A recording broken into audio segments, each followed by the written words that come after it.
Well, good afternoon.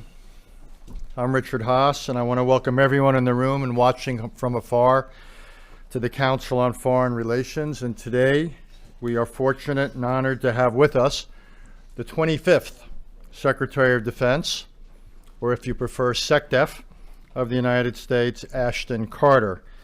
Now, I realize ours is a country of about 320 million people, but if there ever was one person meant to be Secretary of Defense, it is Ash. He is the consummate scholar practitioner. He's held any number of influential positions in the five-sided building, including that of Deputy Secretary. But beyond that, he has degrees in medieval history and theoretical physics. I find it difficult to think of a better preparation. Oh, you don't even know what I'm going to say. I find it hard to think of a better preparation for understanding what is happening or could come to happen in today's Middle East. He's about to take off, probably not on JetBlue, for India and the Philippines. And that's a very good thing. The Asia-Pacific region is the part of the world where a lot of this century's history will be written. Now, I understand the Middle East gets the lion's share of the headlines, but time spent in the Far East is time well spent. It's essential that the urgent not crowd out the important. Full disclosure, Ash and I have been friends and colleagues for over 3 decades now. We first got to know each other well in the 1980s when we were both faculty at Harvard's Kennedy School. One way or another, though, that collaboration was destined to end in 1989. As either he was heading off for a big job in the Dukakis administration, or I was going to work for then Vice President George H.W. Bush. The rest, as they say, is history. Today's meeting will begin with Secretary Carter delivering extensive remarks on the Asia-Pacific. This will then be followed by a conversation between the Secretary and Mary Boyce, who is, among other things, not just a prominent lawyer, but also a member of our board of directors and someone with extensive knowledge of and experience with the U.S. military. Then the Secretary will take a few questions for Mary from you, our members. The plan is to wrap up by about 3:15, or if, as the Secretary likes to call it, 15:15. With that, Secretary Carter.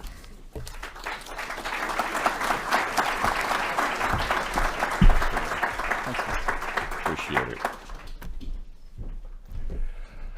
Well, good afternoon, everyone. And Richard, thanks. Thanks so much for those words, for decades of friendship, for your leadership here at the Council, and for above all, for your public service, which continues. Richard is a member of the Department of Defense's Defense Policy Board. We count on him for advice on all subjects all the time. He and I were just talking shortly before this about some things that he's preparing to give us some advice on in just a few weeks' time.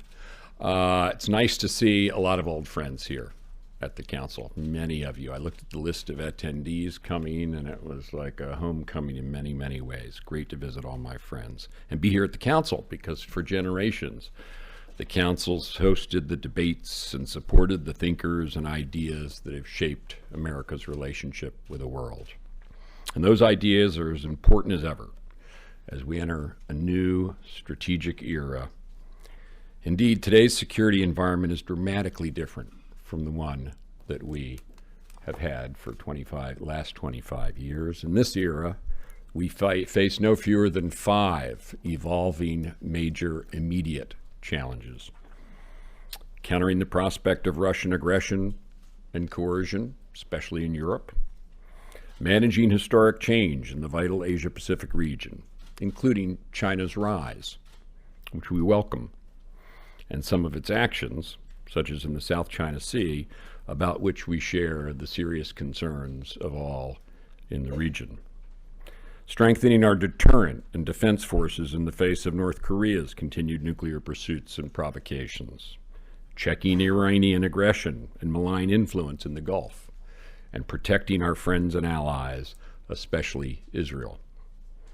And accelerating the defeat of ISIL and its parent tumor in Iraq and Syria and everywhere it's metastasizing around the world, as well as protecting our people here in the homeland. The United States and the Department of Defense must and will address all 5 of those challenges. To do so is going to require some new strategic and operational approaches, new force posture in many places, and large investments in new and enhanced capabilities. And all this we're doing. But today, I want to talk to you about how we're meeting the challenges and seizing the opportunities in the Asia Pacific, and in particular, our growing security network there. Almost all the nations there are asking us to do more with them, bilaterally and multilaterally. Tomorrow, as Richard said, I leave for India and the Philippines, and I'm going to highlight today some of the advances we'll be announcing along the way. The Asia Pacific is, and Richard made this point, the single most consequential region of the world for America's future.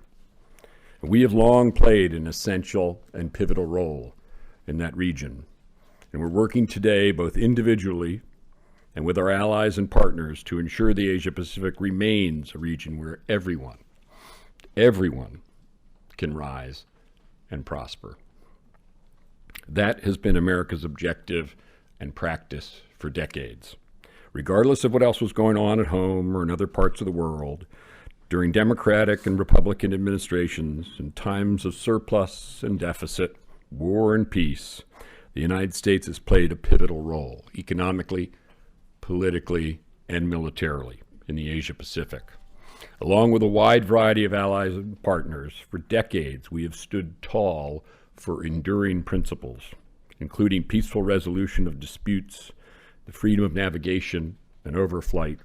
We've helped ensure that countries can make their own security and economic choices, free from coercion and intimidation. And we've promoted free trade and the rule of law to support development and unprecedented growth. Of course, fundamentally, sustaining this human progress requires, as a foundation, security and stability. And the United States has helped provide both with its strong defense engagement in the region. The highly capable men and women of the American Armed Forces and our unique technology and assets, coupled to our values, have long provided the necessary reassurance, an attractive and appealing reassurance, and worked to keep the peace in the Asia Pacific. And because we have done so inclusively and in a principled and respectful way, we have developed alliances and partnerships all over the region. These relationships, nurtured over decades, tested in crisis, and built on shared interests, values, and sacrifice, form the bedrock of our role in the Asia Pacific, and accordingly, its stability and prosperity. The results have been extraordinary in the interests of and to the benefit of all nations, including the United States. Since World War II, millions have been lifted from poverty and into the middle class. And even though there's still room for improvement, democracy and freedom have spread to places across the region. An economic miracle after economic miracle has occurred in the region, first in Japan, then Taiwan, South Korea, Southeast Asia, rose and prospered. And now, today, China and India are doing the same. This progress creates opportunities for the region to continue to grow. But of course, dramatic change can also produce some negatives. And recently, not all the news out of the Asia Pacific has been positive. Indeed, in the South China Sea, China's actions in particular are raising regional tensions. That's why countries across the Asia Pacific are voicing concern with militarization, and especially over the last year with China's actions, which stand out in size and scope. They're voicing those concerns publicly and privately at the highest levels in regional meetings and global fora. That's why many of these countries are reaching out anew to the United States to uphold the rules and the principles that have allowed the region to thrive.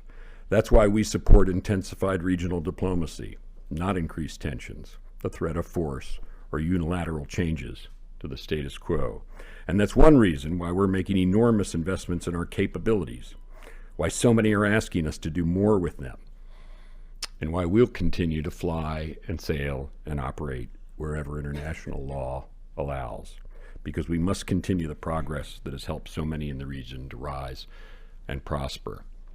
And President Obama launched the Rebalance the Asia Pacific to ensure that we do our part to make that bright opportunity come to pass. Well, I'm of course absorbed myself with the defense component of the rebalance. I should be clear that one of the most important strategic parts of the rebalance is the Trans-Pacific Partnership Trade Pact. TPP will bind the United States more closely together with 11 other economies and unlock economic opportunities for the United States and many of its allies and partners. And TPP will help reinforce the open and inclusive economic approach that has benefited so many in the Asia Pacific. TPP should be ratified because of its economic and strategic benefits, and because we must recognize what the alternative to TPP really is: a regional economy, the largest in the world, with standards that don't serve American interests, and one that's carved up by lopsided, coercively negotiated, lower standard deals. That's why I've said that TPP is as strategically important to the rebalance as an aircraft carrier. And I strongly urge Congress to approve TPP this year.